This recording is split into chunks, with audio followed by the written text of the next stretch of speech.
모든 사람이 말하기를 참 세상이 혼란스럽다 이렇게 이야기를 합니다.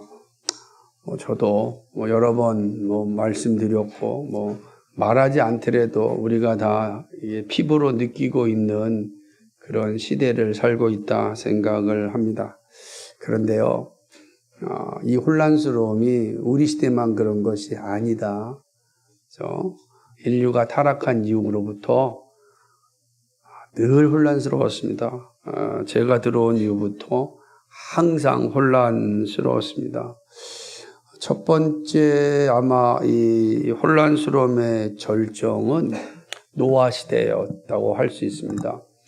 물론 가인이 아벨을 자기 동생을 죽였던 그 시점이 아닙니까? 라고 말할 수도 있겠지만 그건 시작이었습니다.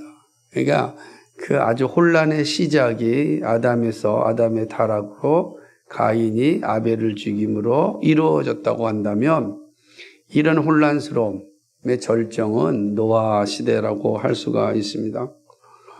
노아 시대 때 하나님께서 노아 시대 사람들을 향하여 어떻게 말씀하셨냐면 내가 사람을 지은 걸 후회한다 라고 하였습니다.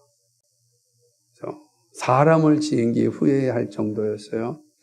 하나님의 형상으로 지음받은 인간인데 그들이 얼마나 타락하고 부패하였으면 하나님께서 내가 사람을 지은 걸 후회한다 라고 하셨겠습니까? 그 우리가 이해할 수 있는 표현이에요. 그러니까 참 끔찍한 시대라고 이제 할 수가 있는 것입니다. 그래서 하나님이 결국은 이 노아 시대 때 어떤 결정을 하냐면 이 세상을 다시 시작해야겠다 결정을 합니다. 그래서 홍수를 통하여서 완전히 이제 새로운 세상을 만드시죠. 노아 가족 외에 모든 사람들을 다 수장시킵니다. 그리고 노아 가족으로부터 다시금 세상을 이제 만들어가기로 작정하십니다. 우리는 이거를 재창조라 그렇습니다. 그러니까 이 노아 시대 이후로부터 이제 하나님의 새로운 재창조가 이어지고 있다라고 하는 것이죠. 그렇게 본다면 우리 시대는 노아 시대 이후에 시작된 그런 시대라고 할 수가 있습니다. 첫 번째 절정으로서의 노아 시대는 끝났고, 그리고 이제 우리 시대가 온 거죠. 근데 잘 보십시오. 우리 시대가 오기까지 어떤 현상을 일어났는가. 노아 이전의 사람들을 볼 때 하나님이 참 후회하셔서 다 수장시켰어요. 그리고 노아 시대의 새로운 삶의 모습으로 이제 시작을 하기를 이제 원하셨습니다. 그런데 안타깝게도 창세기 11장에 가면 바벨탑 사건이 나와요. 그러니까 바벨탑을 지음으로 하나님을 대적하고자 하는 이런 일들이 이제 일어나게 된 거죠. 그러니까 두 번째 이 혼란스러움의 절정은 사실은 이제 바벨탑이라고 볼 수 있습니다. 이때 하나님은 그들을 노아 시대와 같이 다 물로서 수장시키면 좋겠지만 노아 시대 때 약속하기를 내가 물로서는 심판하지 않겠다 말씀하셨어요. 더군다나 바벨탑을 쌓은 것은 홍수로 인하여 우리가 다 죽었으니까 홍수를 피하자라고 하는 심정으로 탑을 쌓았단 말이에요. 하나님께서 그거를 보시고 너무 가슴이 아팠죠. 저들이 하는 행위가 하나님을 참 슬프게 하였던 것입니다. 그래서 하나님은 이들을 진노하십니다. 그리고 언어를 혼잡케 함으로 사람들을 다 흩어버리게 하였습니다. 그래서 오늘날 이 다양한 언어와 족속이 존재하게 된 근원은 바로 바벨탑이라고 할 수 있습니다. 그리고 그 시작은 홍수죠. 그러니까 노아 홍수 이후 그냥 바벨탑을 통하여서 오늘날 살아가는 이 세상이 존재하게 된 거다라고 하는 것입니다. 안타까운 것은 이런 하나님의 분명한 진노가 있음에도 불구하고 죄가 얼마나 무서운지를 잘 보여주는 것은 전 세계 어디를 가도 각종 이 타락한 모습, 부패한 모습이 존재하는 것입니다. 경제와 문화와 지식이 높은 선진국이라 하는데도 아주 고도의 죄악들이 더 많이 난무하고, 좀 선진국이 아니라 아직 개발도상국이라 하는 나라도 온갖 비리가 있고, 오히려 어렵고 힘든 나라들은 서로를 격려하며 우리가 잘 살아야 되지 않을까라고 하는 이런 모습은 보이지 않고, 정말로 부정부패가 얼마나 심한지 모르는 것입니다. 가끔씩 단기 선교로 해서 조금 어려운 나라를 가게 되면 거기서 벌어지는 참으로 이 추악한 이 뇌물 행위들을 눈앞에서 막 보게 됩니다. 그러니까 우리나라도 그런 걸 이제 겪어왔던 거라 참 마음이 아프죠. 옛날에 운전할 때 그래서 경찰이 쓰면 이렇게 막 돈을 주고서 해결하고 했던 모습이 여전히 존재하는, 그리고 권력을 잡고자 수없이 많은 쿠데타가 일어나고, 그리고 많은 동족들이 죽임을 당하는 일들이 여전히 일어나고 있는 것을 보게 됩니다. 도대체 이러한 시대를 어떻게 이해해야 될까? 이 문제를 해결할 수 있는 길은 바로 죄를 없애는 것입니다. 죄를 없애지 않는 이상 이 혼란스러운 세상은 계속됩니다. 왜냐하면 혼란의 원인이 죄의 침입이었기 때문에 그래요. 죄가 우리 가운데, 이 세상 가운데 침입하자 부패하게 됐고, 부패한 것이 혼란스러움을 만들어냈습니다. 결국은 죄 문제를 해결하지 않고서는 아무리 사람들의 지식이 뛰어나고 문명이 발전한다고 해서 해결될 수 있는 것이 아니다. 그것이 우리가 보고 있는 우리 시대의 모습이고, 우리 시대가 우리에게 그걸 증거하고 있지 않습니까? 그러므로 죄 문제를 해결해야 됩니다. 그런데 이 문제를 해결하고자 오신 분이 있습니다. 바로 예수님입니다. 하나님께서는 이 혼란스러운 세상을 진정시키고 평화의 나라를 만드시기 위하여서 그 원인인 죄를 해결하시고자 예수 그리스도를 보내주셨습니다. 예수님은 어떻게 죄와 인간의 문제를 해결하실까? 그죠? 오신 예수님께서 하신 행위가 죄와 인간의 부패를 해결하시는 건데, 그게 어떻게 이루어지는가? 그 사실을 구약의 제사 제도를 통하여서 우리에게 미리 보여주셨습니다. 이런 방법으로 죄가 사해질 거다. 놀라운 것은 이 구약에 있는 모든 방법들은 전 세계 모든 민족들 안에 다 흔적으로 남아있습니다. 모든 자연 종교들에는 이 흔적들이 다 남아있는 거예요.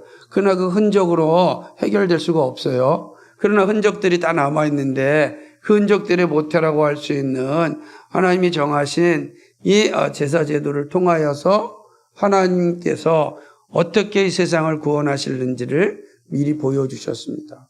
그것이 오늘 우리가 계속 살펴보고 있는 출애굽기의 모습이고, 특별히 제사장의 위임식을 통하여서 그 사실을 잘 말씀해 주고 있습니다.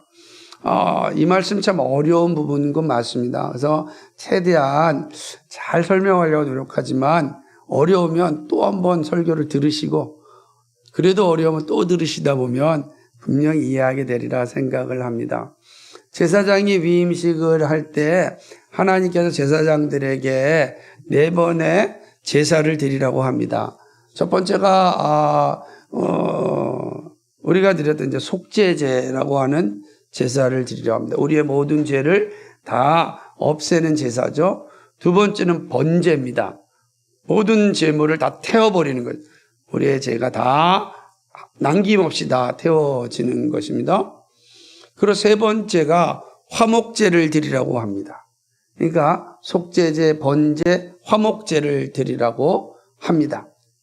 그럼 마지막이 이제 상번제입니다. 그러니까 매일 드리는 제사인데, 그러니까 제사 제도는 사실은 5가지가 있어요. 네 얘기해 보게 되면은 지금 우리가 어떤 3가지처럼 이 속죄제, 번제, 그리고 화목제도 있지만 또 속건제 있습니다. 그러니까 이런 이제 그다음에 소제, 이렇게 제사 제도가 있는 건데, 이 제사 제도에 대해서 제사장의 위임식에서는 이 세 가지 속죄제와 그리고 번제와 그리고 이 화목제를 이제 말씀합니다. 오늘 우리가 살펴볼 말씀은 화목제라고 이제 할 수가 있는 것입니다. 그래서 오늘은 이 화목제에 대해서 함께 이제 말씀을 나눠보고자 할 것입니다.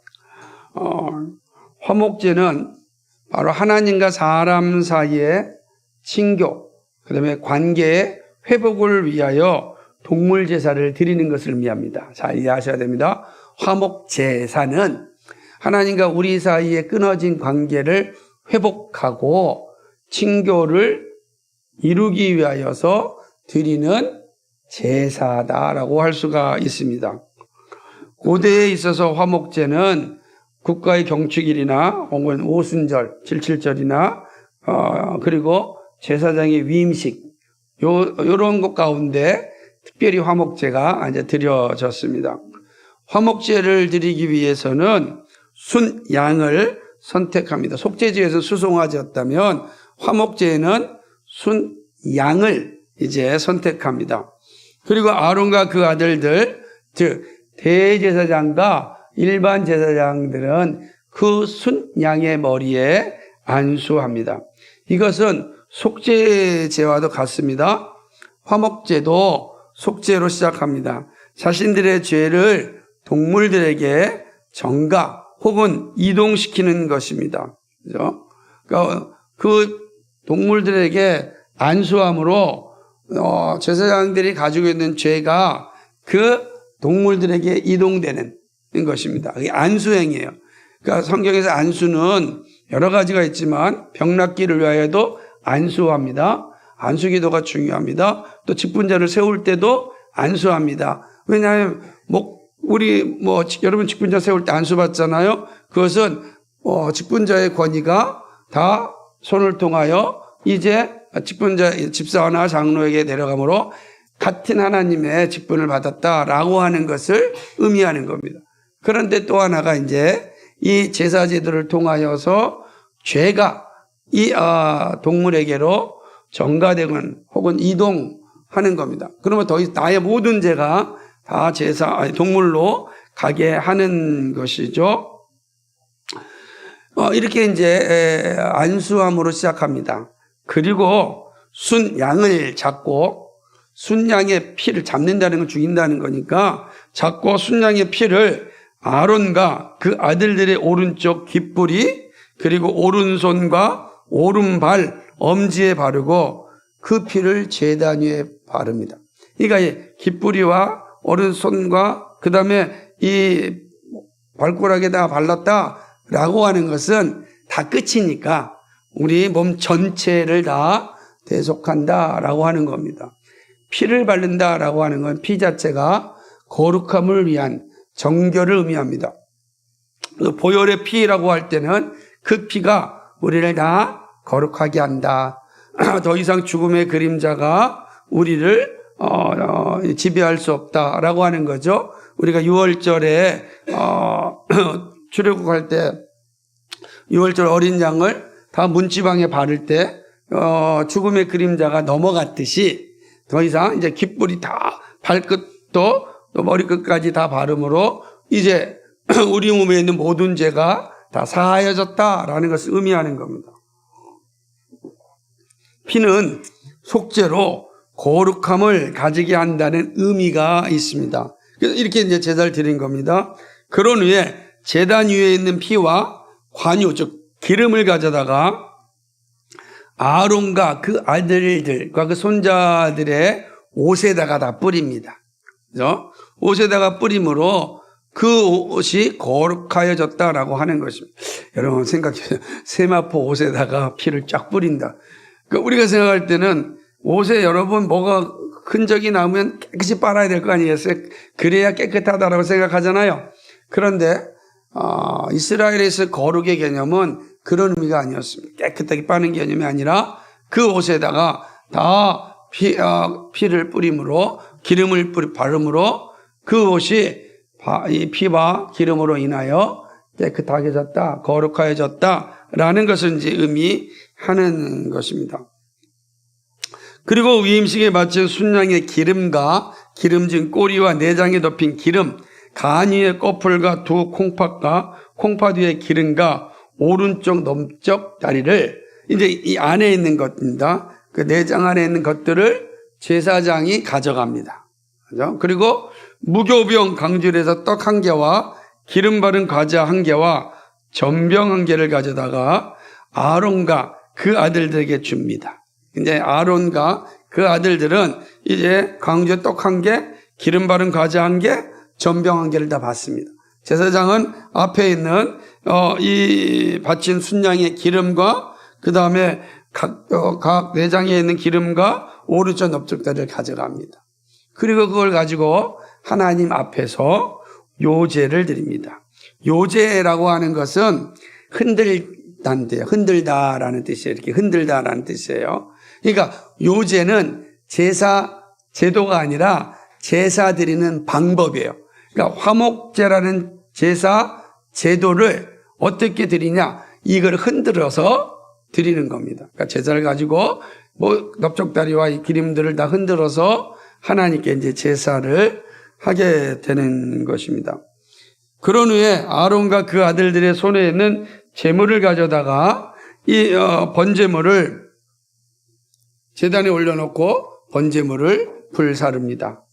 이거는 불에서 태운다라고 해서 화제라고 합니다. 그러니까 이 화목제는 어떻게 방법으로 제사를 드리냐면 첫 번째 요제 흔들고 불에 태우는 화제로 드리게 됩니다.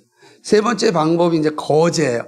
거제는 높이 들린다라고 하는 뜻이에요. 그러니까 높이 들어서 흔들어서 불에다가 태우는, 이게 이제 화목제의 방법이라고 할 수가 있습니다.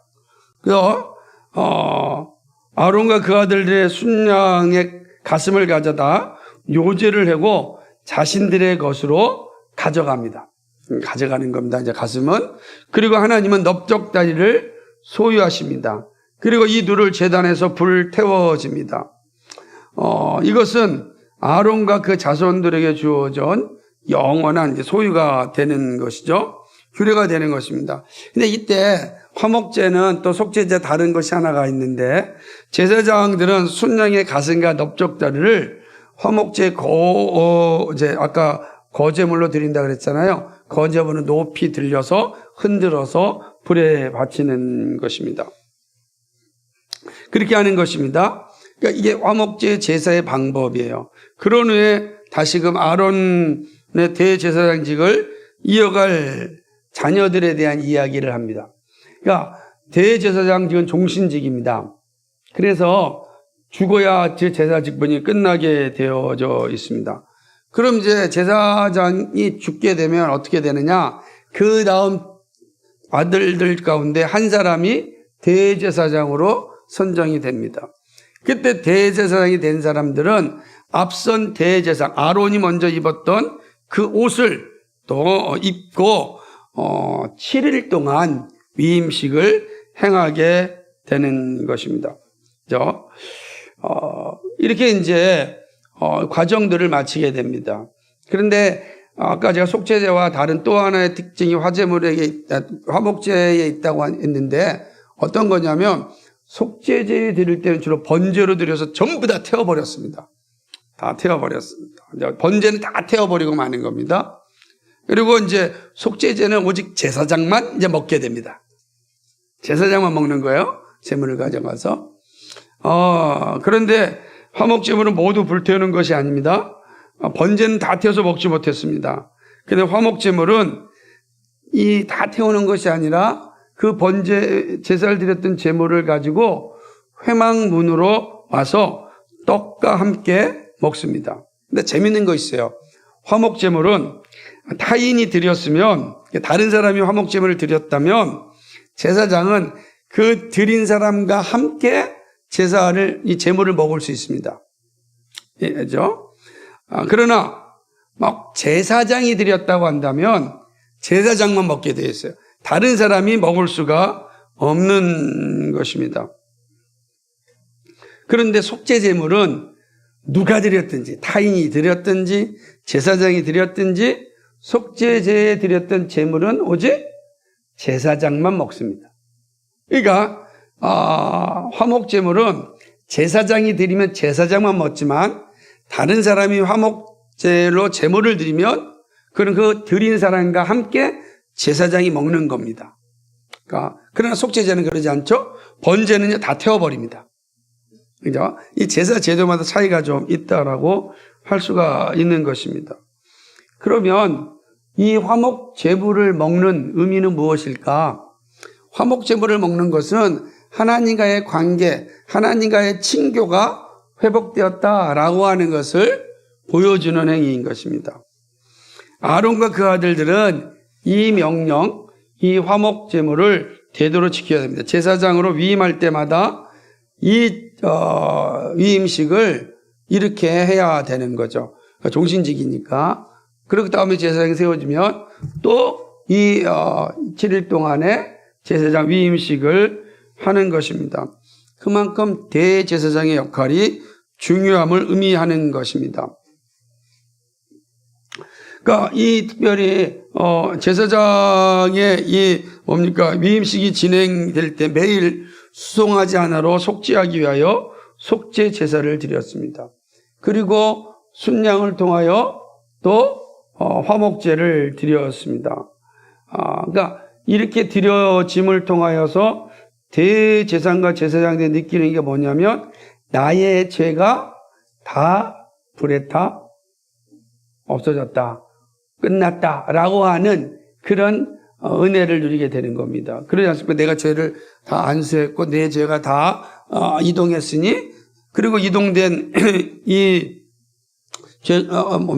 재물이 다 불에 타 없어지거나 죽었던 것입니다. 그러니까 그 사실을 생각하면 이제 나에게는 죄가 없는 겁니다. 너무 감사하죠. 근데 한번 생각해 보십시오. 재밌는 건 뭐냐면 이 일을 며칠 동안 합니까? 7일 동안 한다는 거예요. 그래서 생각해 보세요. 아니 한 번에 끝나는 게 아니라 또 죄가 남아있다는 거잖아요. 그 이튿날 7일 동안 해야 되니까 그렇잖아요. 그죠? 한 번에 끝내야지 무슨 또 죄가 남아있어요. 자, 왜 그랬을까 한번 생각을 해보십시오. 그러니까 7일 동안 이 문제를 해결해야 된 겁니다. 그것은 동물 제사로는 우리 인간의 죄가 온전히 다 해결될 수 없다라는 사실을 보여주는 거죠. 그래서 온전한 제사를 소망케 하는 것이 이 제사의 모습인 것입니다. 7일 동안 드렸다고 해서 다 사라지는 것이 아니라 정말 우리의 죄를 온전히 회복해야 됩니다. 그래서 대속죄일마다 또 제사장들은 속죄제를 드립니다. 그래 되는 거예요. 그러니까 한 번에 영원한 것이 아니라 7일 동안 드려야 되고 매년 드려서 죄 문제를 해결해야 되니 이게 불안하잖아요. 그 불안한 상황이 주어지는 거죠. 그래서 영원한 제물을 소망하는 그런 제사가 바로 오늘 이스라엘에 주어진 제사 제도라고 할 수가 있는 것입니다. 이때 더 좋은 제물은 누구겠는가? 신약성경 그것을 예수 그리스도라 이야기하는 겁니다. 이거 잘 이해하셔야 돼요. 그 조금 더 설명드릴게요. 이때 제사장만이 아니라 제단을 위하여서도 속죄제를 드립니다. 7일 동안 제단을 속죄하여 깨끗하게 하고 기름을 부어서 거룩하게 하는 것입니다. 그래야 그 안에 제사를 속죄제를 드리던 화목제를 드리던 드려지는 제물들이 어떻게 되기 때문에요? 깨끗해. 제단이 더러우면 안 되잖아요. 여러분 생각을 해보세요. 여러분 음식을 할 때 여러분의 음식에 있는 탁자가 지저분하면 어떻습니까? 다 깨끗이 닦잖아요. 그 지저분한 데다가 여러분의 음식을 놓은 사람이 없을 거예요. 노는 순간 지저분하다 생각하죠.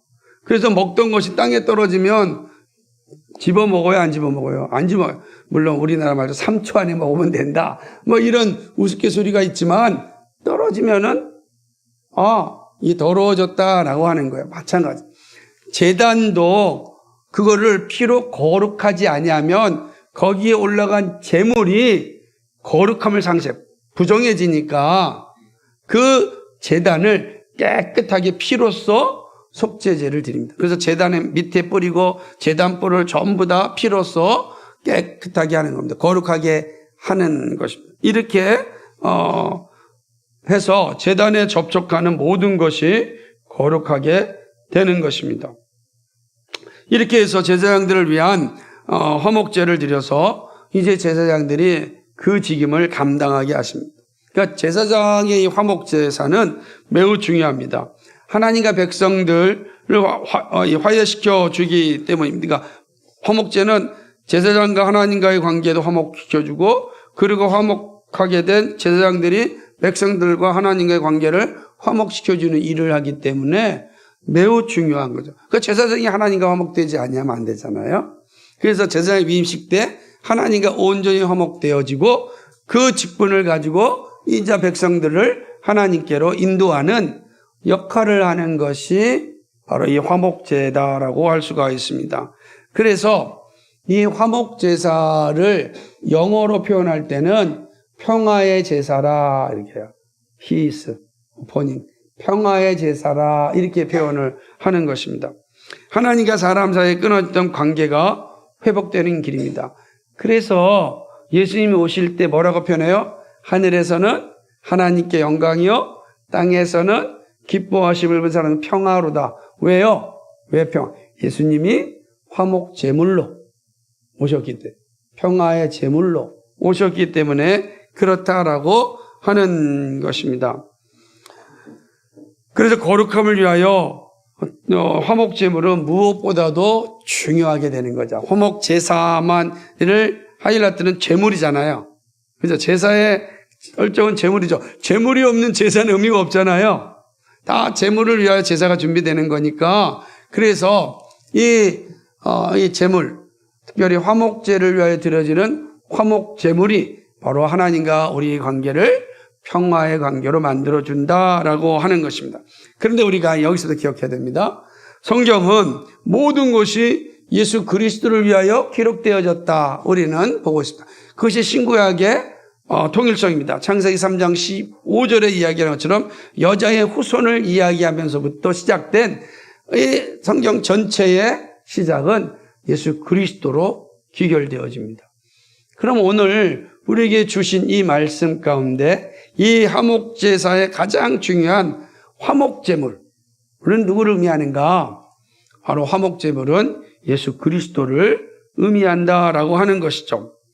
그렇다면 본문이 말씀하고 있는 그리스도는 누구신가? 이 질문을 던지면서 오늘 본문이 우리에게 주는 교훈을 생각하고자 합니다. 자, 여기까지 잘 이해가 되셨으리라 생각합니다. 제가 최대한 천천히 이 사실 과정들을 설명드렸습니다. 제사제도가 있고 그 가운데 위임식의 화목제가 있고 화목제를 드리는 화목제물이 있고 화목제물의 역할이 무엇인지를 말씀드렸습니다. 그렇다면 이것이 우리에게 주는 교훈은 무엇인가? 성경 전체가 화목제물에 대해서 무엇이라 말씀하시는가 생각해 보고자 합니다. 첫째는 화목제물 대신 예수님입니다. 예수님이 화목제물이십니다. 화목제를 통하여 인간은 하나님과 평화로운 관계를 가질 수 있습니다. 이때 사용되어진 제물을 화목제물이라고 합니다. 화목제물이 바쳐짐으로 사람들의 죄가 용서받고 하나님과의 관계가 회복되어집니다. 하나님과의 관계가 깨어진 원인은 죄 때문입니다. 이로 인하여 인간 사회에는 평화가 사라졌습니다. 왜냐하면 평화의 원천이 하나님인데 하나님으로부터 평화가 오지 않으니 인간 사회에는 더 이상 평화가 존재하지 않습니다. 시기와 질투와 전쟁과 거짓과 탐욕과 온갖 욕망만이 지배하였습니다. 평화가 사라진 세상에는 두려움이 가득합니다. 서로를 믿지 못하는 불신이 지배합니다. 거짓의 아비인 사단이 사람들의 마음을 어지럽게 합니다. 바른 판단을 내릴 수 있는 이성을 마비시킵니다.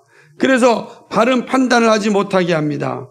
결국 하나님이 주신 자유를 상실하게 만듭니다. 진리를 알지니 진리가 너희를 자유케 하리라 라는 이 놀라운 은혜가 오기 전까지 타락한 인간에게는 자유가 없어졌습니다. 그 결과 세상이 혼란스럽습니다. 놀랍게도 혼란스러운 세상은 평화를 싫어합니다. 교회에 예수님의 말씀이 들리지 않습니다. 성경은 자신의 입맛에 맞게 선택하여 사용합니다. 사단이 사용하는 분열과 전쟁과 불신이 지배하고 진리가 주는 자유를 누리지 못합니다. 이것이 제약된 세상입니다. 이 세상이 회복되는 길은 오직 하나입니다. 죄를 속죄하고 하나님과의 관계를 회복해야 합니다. 이 일을 위하여 화목제를 드렸습니다. 그리고 화목 제물이 바쳐졌습니다. 제사장이 드린 동물 제물은 한계가 있어서 7번이나 드려야 했습니다. 그리고 매년 대속죄일마다 드려야 했습니다. 그래서 사실은 늘 불안한 겁니다. 나의 죄가 다 속죄되었는가? 그래서 하나님과 관계가 회복되었는가? 불안할 수밖에 없는 것입니다. 가끔 생각해 봅니다. 제가 아까 주일학교 친구들한테 그런 얘기했어요. 제물을 드려야 되는데 그 땅에 기근이 왔습니다. 가뭄이 들었습니다. 먹을 것이 없습니다. 그래서 모든 동물들이 다 죽었습니다. 어떻게 해야 되겠습니까? 제물이 없는 거예요. 그렇죠? 아마 그러면 인신제사를 할 겁니다. 사람을. 끔찍한 일이죠. 그런 역사가 빌비자와 이스라엘에도 있었으니까요. 어쨌든 간에 불안한 겁니다. 그렇죠? 그래서 영원한 제물을 소망할 수밖에 없어요. 늘 이 제물을 드리면서 영원한 제물, 우리를 죄로부터 영원히 구원해 주실 그 그리스도를 그들은 기대할 수밖에 없었습니다. 그래서 구약의 모든 성경은 늘 그리스도를 소망하는 거예요. 하나하나가 다 제사 제도도 그러고요, 예배 행위도 그러고요, 다 오실 그리스도를 바라보고 있습니다. 그분이 예수님인지는 모르지만 오실 메시아를 늘 기대하는 것이 구약 성경의 모든 가르침입니다. 이 세상이 회복되는 길은 오직 하나입니다. 죄를 속죄하고 하나님과의 관계를 회복해야 합니다. 이 일을 위하여 화목제를 드렸고 화목제물이 바쳐졌습니다. 신약 성경은 이 사실을 잘 보여주고 있습니다. 놀랍게도 로마서 3장 한번 찾아보시겠어요? 25절. 매우 중요한 말씀인데 못 찾으면 들으시면 됩니다. 로마서 3장 25절에 이렇게 기록됩니다. 같이 찾으신 분들은 같이 읽겠습니다. 시작. 이 예수를 하나님이 그의 피로써 믿음으로 말미암는 화목제물로 세우셨으니 이는 하나님께서 길이 참으시는 중에 전에 지은 죄를 간과하심으로 자기의 의로우심을 나타내려 하심이니 아멘. 이 예수를 하나님이 그의 피로써 믿음으로 말미암는 화목제물로 세우셨으니, 그 화목제물이 누구시라고요? 예수 그리스도다. 그러니까 예수님이 화목제물이 되어서 하나님과 우리 사이의 관계를 회복시켜주는 겁니다. 그렇죠? 이 모든 것이 우리가 죄인 되었을 때 일어난 일입니다. 이것은 하나님이 우리를 사랑하신다는 그런 확증입니다. 로마서 5장 10절 11절에 곧 우리가 원수 되었을 때 그 아들의 죽으심으로 말미암아 하나님과 화목하게 되었은즉 화목하게 된 자로서는 더욱 그의 살아나심으로 말미암아 구원을 받을 것입니다. 그뿐 아니라 이제 우리로 화목하게 하신 우리 주 예수 그리스도로 말미암아 하나님 안에서 또한 즐거워하느니라. 아멘. 그 아들의 죽으심으로 말미암아 하나님과 화목하게 되었은즉 우리가 화목제물 되신 예수 그리스도로 말미암아 하나님과 화목하게 되었습니다. 여러분, 하나님과의 관계가 깨어짐으로 죽음이 우리에게 왔습니다. 죽음이 세상을 지배하자 사람들이 하는 일이 무엇이었냐면 죽음을 늦추는 일에 열심을 다하였습니다.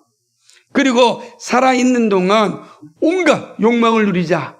노세 젊어서 노세 늙어지면 못 노나니, 그러니까 힘이 있을 때 살아있을 때 놀자판이 되는 겁니다. 인간의 모습이 그런 거예요. 다 그렇습니다. 그 욕망의 절정이 권력의 지배이고 전쟁입니다. 왜냐하면 그를 통하여서 자신들의 삶을 더 늘리고자 하는 거예요. 진시 황제가 중국을 통일하고 그 통일한 제국에서 오랫동안 살고 싶어서 뭐였습니까? 불로초 찾으라고 온 세계로 보냈다는 거 아니에요? 그 욕망 끝까지 유지하고 그 욕망을 유지하기 위하여 전쟁을 벌여서 권력을 갖게 되고 그게 인간의 모습입니다. 그렇게 되는 거야. 우리가 살아가는 이유 목적이 여기에 있다면 끔찍한 거 아니겠어요? 오래 사는 목적이 여기 있다고 한다면 그건 죄의 결과인데 이렇게 되는 것입니다. 세상은 늘 불안함과 두려움과 혼란 속에 존재하게 됩니다. 화목제물 대신 예수님이 세상에 필요한 이유가 여기 있습니다. 사도 요한은 이 사실을 분명하게 전합니다. 요한일서 2장 2절에서 그는 우리 죄를 위한 화목제물이니 우리만 위할 뿐 아니라 온 세상의 죄를 위하심이니라. 아멘. 우리만 아니라, 예수님은 우리만 아니라 온 세상의 죄를 위하여서 누가 필요하다고요? 예수님이 필요하다. 이 땅이요 예수 그리스도를 받아들이지 않는 이상 두려움과 혼란스러움 가운데 늘 존재하게 될 겁니다. 두려움과 혼란스러운 서로를 미워합니다. 불신합니다. 거짓의 아비가 우리의 영혼을 늘 유혹하기 때문에 그렇습니다. 예수님은 온 세상의 죄를 위한 화목제물입니다. 이렇게 화목제물 되신 주님은 우리를 하나님 앞에 당당하게 세우고자 하십니다. 왜 화목제를 되무셨습니까? 우리를 하나님 앞에 당당하게 세우기 위해서 그렇게 하는 것입니다. 그래서 골로새서 1장 22절에 이제는 그의 육체의 죽음으로 말미암아 화목하게 하사 너희를 거룩하고 흠없고 책망할 것이 없는 자, 거룩하고 흠없고 책망할 것이 없는 자로 그 앞에 세우고자 하셨으니 하나님 앞에 세우고자 하셨다. 그래 예수님이 우리를 위하여 화목제물이 되신 것입니다. 하나님과의 관계의 회복은 죄를 해결함이고 죽음을 이김입니다. 진짜 죽음을 이기는 길은 하나님과의 화목하게 되는 거예요. 하나님의 관계가 회복되면 우리는 죽음에서 자유할 수 있습니다. 그리스도인은 이 땅에서 받은 소명을 다하며 살지만 마침내 영원한 하나님 나라에 살아가는 영생을 얻습니다. 이 모든 것이 바로 화목제물이신 예수 그리스도의 사랑입니다. 여러분 이 사랑을 기억하시기 바랍니다. 두 번째는 평안은 화목제물이신 예수님께로부터 옵니다. 오직 이 평안은 화목제물이신 예수님께로부터 옵니다.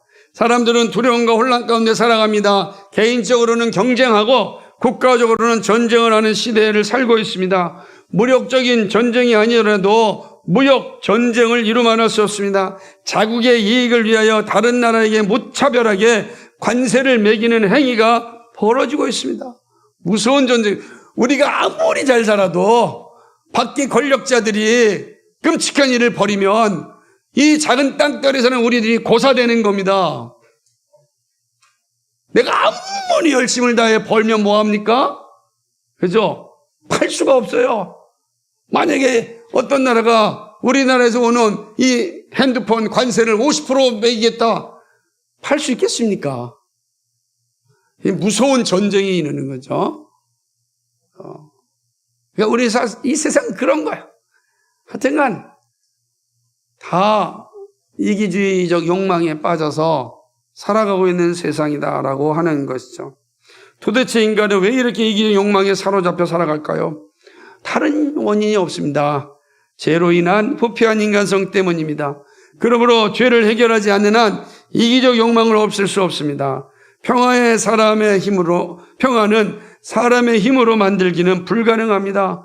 우리의 악한 본성이 회심하고 날마다 평화를 힘쓰지 않는 한 어렵습니다. 그러나 불가능하진 않습니다.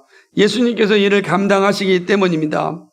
이사야 선지자는 오신 예수님께서 평화를 만든다고 예언하셨습니다.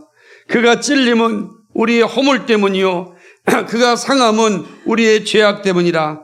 그가 징계를 받음으로 우리는 평화를 누리고 그가 채찍에 맞음으로 우리는 나음을 받았도다.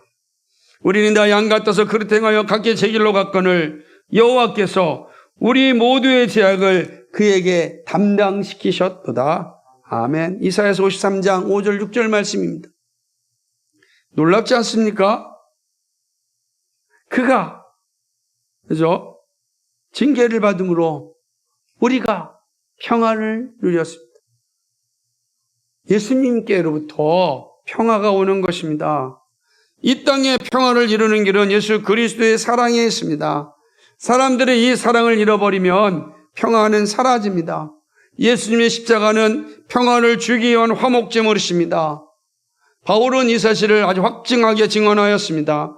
골로새서 1장 20절에 그의 십자가의 피로 화평을 이루사 만물 곧 땅에 있는 것들이나 하늘에 있는 것들이 그로 말미암아 자기와 화목하게 되기를 기뻐하심이라. 아멘. 십자가의 피로 화평을 이루사. 십자가의 피가 화평을 이룹니다. 모든 관계의 회복을 이룹니다. 하나님과의 관계, 사람과의 관계, 자연과의 관계, 자기와 자기와의 관계가 회복됩니다. 그러므로 십자가를 잃어버리면, 십자가의 의미를 상실하면 평화가 없어요. 내 안에도 평화가 없어요. 관계 속에, 사람과의 관계에서 평화가 없어요. 자연과의 관계 속에 평화가 없어요. 그러니 사람은 자연을 파괴하고 자연은 사람을 공격합니다. 끔찍하지 않습니까?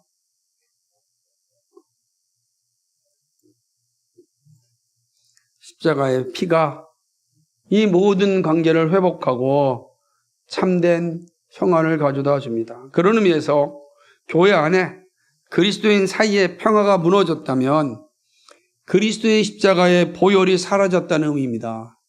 교회 안에 분쟁이 일어났다면 그 분명한 것은 그리스도의 십자가가 그 보혈이 사라진 겁니다.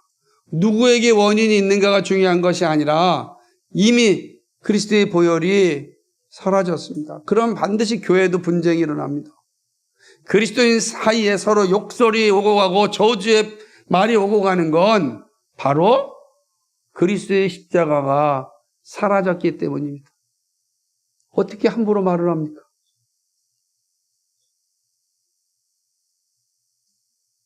저는 예수 믿지 않는 사람에게도 욕을 해본 적이 없어요. 그런데 어떻게 예수 믿는 사람한테 욕을 할 수 있겠습니까? 두렵지 않습니까? 형제를 향하여 나가라 하는 자들은 지옥불에 떨어진다 그랬는데 정말 조심해야 됩니다. 그래서 우리는 날마다 그리스도의 십자가를 묵상해야 됩니다. 그리스도의 십자가를 조심해야 된다는 거죠. 왜냐하면 우리 약한 본성이 얼마든지 그렇게 할 수 있기 때문입니다. 저라고 분노가 안 일어나겠습니까? 그러니까 막 그리스도의 십자가를 묵상하고 견디는 거죠. 큰 소리를 내도 하지 말아야 할 소리는 하지 말자라고 몸부림치지만 그렇게 못하고 무너질 때가 많이 있지 않습니까? 그리스도의 십자가의 보혈이 사라진 곳에는 폭력과 욕설과 자기 욕망과 육체의 정욕만이 배설될 뿐입니다. 평화는 예수 그리스도에게 옵니다. 여러분, 평화를 누리고 싶습니까? 여러분 가정이 평화를 누리고 싶습니까? 여러분 우리 교회가 평화를 누리고 싶습니까? 여러분 마음이 평화를 누리고 싶습니까? 이 나라 이 민족이 평화를 누리고 싶습니까? 예수 그리스도의 십자가의 보혈이 필요합니다. 그거 외에는 답이 없어요. 답이 있으면 좀 가고 싶어요. 그러나 답이 없습니다. 인간이 이렇게 악해지는 세상에 어떤 것을 소망할 수 있겠습니까? 이 세상에 소망이 없습니다. 정치가 소망입니까? 정치가 평화를 가져다 줍니까? 경제가 우리에게 평화를 가져다 줍니까? 교육이 우리에게 평화를 가져다 줍니까? 욕망으로 가득 찬, 이기적 욕망으로 가득 찬 이 세상에서는 평화를 가져올 수 없습니다. 오직 이 평화는 예수 그리스도에게 나옵니다. 그러므로 우리가 이 땅에 복음을 전하는 이유가 여기에 있는 것입니다. 예수 그리스도만이 우리에게 평화를 주시기 때문입니다. 이 평화가 여러분 가운데 있기를 소망합니다. 마지막 세 번째로는 그리스도인은 평화를 전하는 직분자라는 교훈입니다. 하나님과의 화목을 누린 자는 새 생명을 얻은 자입니다. 주님이 주신 새 생명은 평화를 전하는 직분을 감당하라는 말씀입니다. 이 땅에 평화를 전할 수 있는 유일한 존재는 바로 평화를 소유한 그리스도인입니다. 우리는 그리스도를 소유하고 있기에 평화를 전하는 직분자입니다. 고린도후서 5장 18절과 19절에 이렇게 말씀합니다. 모든 것이 하나님께로서 났으며 그가 그리스도로 말미암아 우리를 자기와 화목하게 하시고 또 우리에게 화목하게 하는 직분을 주셨으니 곧 하나님께서 그리스도 안에 계시사 세상을 자기와 화목하게 하시며 그들의 죄를 그들에게 돌리지 아니하시고 화목하게 하는 말씀을 우리에게 부탁하셨느니라. 아멘. 하나님과 우리가 화목하게 되었습니다. 그리고 화목하게 되신 하나님께서 우리를 향하여 이제 이 화목함을 전하라, 평화를 전하라 라고 우리를 부르신 겁니다. 왜 우리가 이 땅에 존재하고 이곳에 예비합니까? 평화를 전하는 자입니다. 여러분, 예수님을 만나면 평화를 전할 수 있습니다. 왜 형제끼리 싸웁니까? 그때 예수님을 기억하십시오.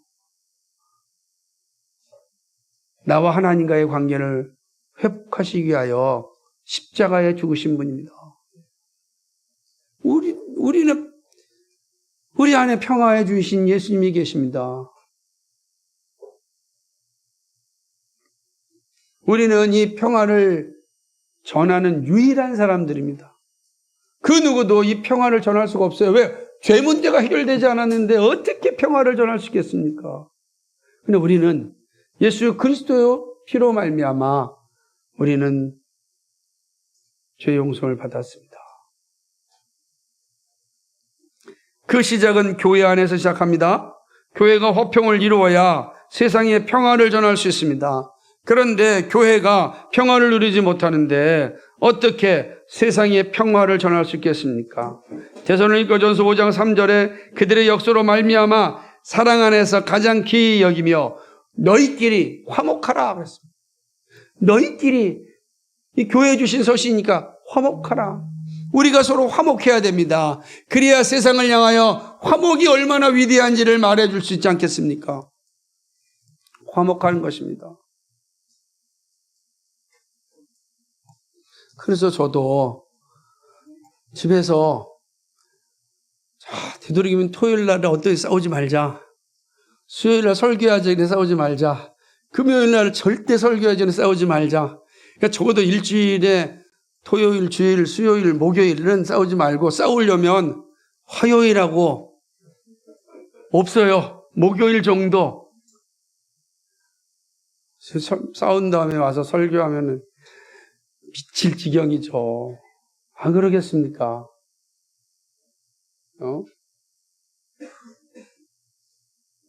제가 악해지면 어떤 현상이 일어나냐면 막 큰 소리 나면요.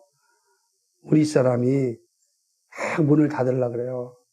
옛날엔 거꾸로 됐는데. 그러면은 요즘 제가 문을 안 닫아요. 들으면 어때? 막 이러면서. 얼마나 악한지 몰라요, 인간이. 그리스도의 십자가가 나를 지배하지 아니하면 우린 여지없이 무너집니다. 그러니까 교회가 우리 안에 서로 화목해야 돼요. 뭘 자랑할 게 있고 뭘 드러낼 게 있겠습니까? 사랑하고 섬겨주고 그래야 되는 거 아니겠습니까? 서로 귀하게 여기고 화목할 때 세상을 향하여 그리스도의 평화를 전할 수 있습니다. 우리가 아직 지연되었을 때 우리를 위하여 자기 몸을 버리신 주님을 항상 기억해야 합니다.